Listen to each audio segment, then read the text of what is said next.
was Rentnern wirklich von der Rente bleibt. Also über eine üppige Rente in Deutschland können sich wirklich nur wenige freuen. Fakt ist auch, oder kein Geheimnis, dass es ab dem Jahr 2025 steigende Finanzierungsschwierigkeiten in der gesetzlichen Rentenversicherung geben wird, weil durch, ja, ist kein Geheimnis, unersättliche Politiker die Rentenkassen geplündert wurden und ohne staatliche Zuschüsse aus Steuergeldern die Auszahlung der Renten nicht gewährleistet wäre. Herzlich willkommen auf meinem Kanal Jutta Martin Steuern einfach erklärt. Falls du den Kanal noch nicht abonniert hast, so lohnt sich das auf jeden Fall, um künftig alle Inhalte mitzubekommen. Drücke gerne die Glocke, um nichts mehr zu verpassen. Gebe einen Daumen nach oben, falls dir das Video gefallen hat, und schreibe deine Meinung und deine Fragen unten in die Kommentare. Unser Bundeskanzler Scholz versprach, dass das Rentenniveau bei 48% bleiben soll. Ist das wirklich so? Dazu schauen wir uns mal eine kurze Rechnung an, die verdeutlicht, dass es nicht so ist. Im Jahr 2021 lag das Durchschnittsentgelt 3.461,75 monatlich bzw. 41.541 Euro jährlich. Dieses Durchschnittsentgelt ist die Berechnungsgrundlage für die deutsche Rentenversicherung. Die Standardrente eines abhängig Beschäftigten in Deutschland liegt währenddessen nur bei 1.538,55, also das ist immer brutto monatlich. Das entspricht aber nur einem Rentenniveau von 44,44%. Das ist der Stand von September 2021. Also schon unter diesen 48%, wie unser Kanzler es versprach. Im internationalen Vergleich ist das deutsche Rentenniveau sowieso sehr niedrig. Ja? Das Durchschnittsentgelt, das sinkt sogar im Jahr 2022 gegenüber 2021. Das habe ich schon mal in einem der vorigen Videos gebracht. Und zwar sinkt das sogar auf 3.241,74 Euro im Monat. Dadurch aber steigt das Rentenniveau wieder von 44,44% auf 47,46%. Also es ist dicht bei 48%, aber es ist unter 48%. Ja, nach Abzug von Steuern und Sozialabgaben bleiben bei 40% der Arbeitnehmer in Deutschland nur zwischen 1.000 und 2.000 Euro übrig. Also anhand dieser Zahlen ist schon abzusehen, dass die künftigen Rentner eine sehr magere Rente bekommen werden und das Rentenniveau von 48% wirklich unrealistisch ist. Also bei dem aktuellen Durchschnittsentgelt von 3.241,74 Euro im Monat und einer 40-Stunden-Woche müsste der Stundenlohn bei 18,70 Euro liegen. 18,70 Euro, ja. Aktuell ist der Mindestlohn jetzt zum 01.01.2022 auf 9,82 Euro erhöht worden. Das sind gerade mal 52% vom Durchschnittslohn.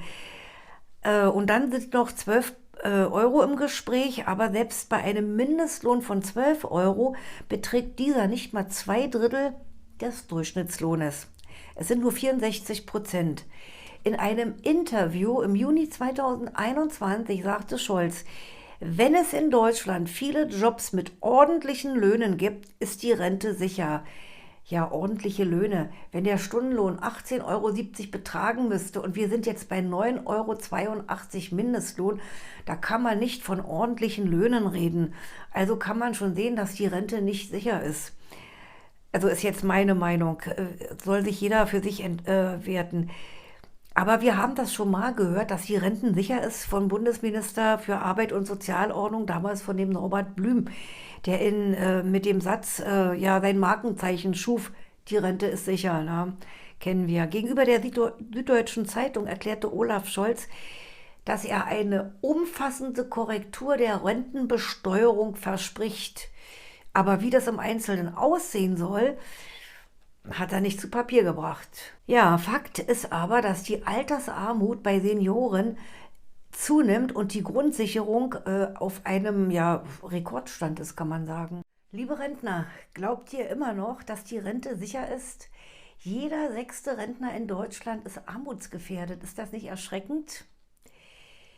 Ja, und durch die ganzen Corona-Regelungen wird man eben abgelenkt von wichtigen Themen. Also Corona beherrscht ja fast den Tagesablauf und man will von anderen Sachen ablenken und dass die Leute schön ruhig bleiben und sich nicht aufregen. Also ordentliche Löhne können keine mit dem Mindestlohn von 9,82 € sein und auch nicht mit 12 €. Allein die Neurentner 2020 liegen 5,4% unter dem Durchschnitt. Also das ist eine Zahl laut Bundesarbeitsministerium. Die Ampelkoalition, allen voran Olaf Scholz, hat viel versprochen über das Thema Altersarmut, aber verliert unser Kanzler kein Wort. Die Verschiebung dieser 100%igen Besteuerung der Renten um 20 Jahre in die Zukunft ist nur ein Ablenkungsmanöver und löst das Problem eigentlich überhaupt nicht.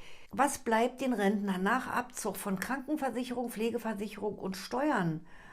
Es bleibt nicht viel übrig. Also bei den ständig steigenden Mietpreisen, Preise für Lebensmittel, Kosten für Wasser, für Strom, für vieles mehr, für Sprit, sofern man sich als Rentner überhaupt noch ein Auto leisten kann. Also da ist die künftige Rentenanpassung, die zum 1.7.2022 geplant ist, wirklich ein Witz. Und sie fällt ja schon geringer aus als ganz ursprünglich geplant. Ja, viele künftige Rentner erwartet eine Rente, die ja im Sozialhilfeniveau liegt und das nach 45 Arbeitsjahren. 9,3 Millionen Rentner, also wir haben rund 21 Millionen Rentner in Deutschland. 9,3 Millionen Rentner davon sind von der Armut betroffen. Sie haben ihr Leben lang gearbeitet, haben Kinder großgezogen, die Wirtschaft nach dem Zweiten Weltkrieg angekurbelt und werden nur mit einem Almosen abgespeist, kann man sagen. Ist das nicht traurig? Ja, für Migranten sind jährlich Milliarden da.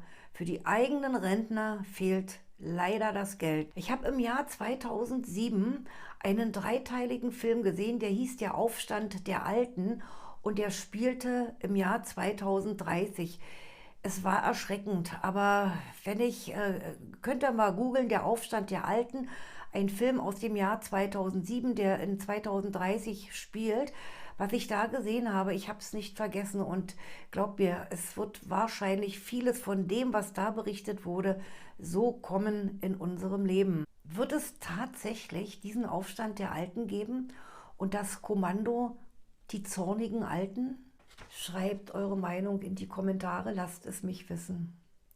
Ja, die traurige Wahrheit, unterm Strich bleibt den Rentnern nicht viel, auch wenn immer so gepriesen wird, reiches Deutschland, reiche Rentner.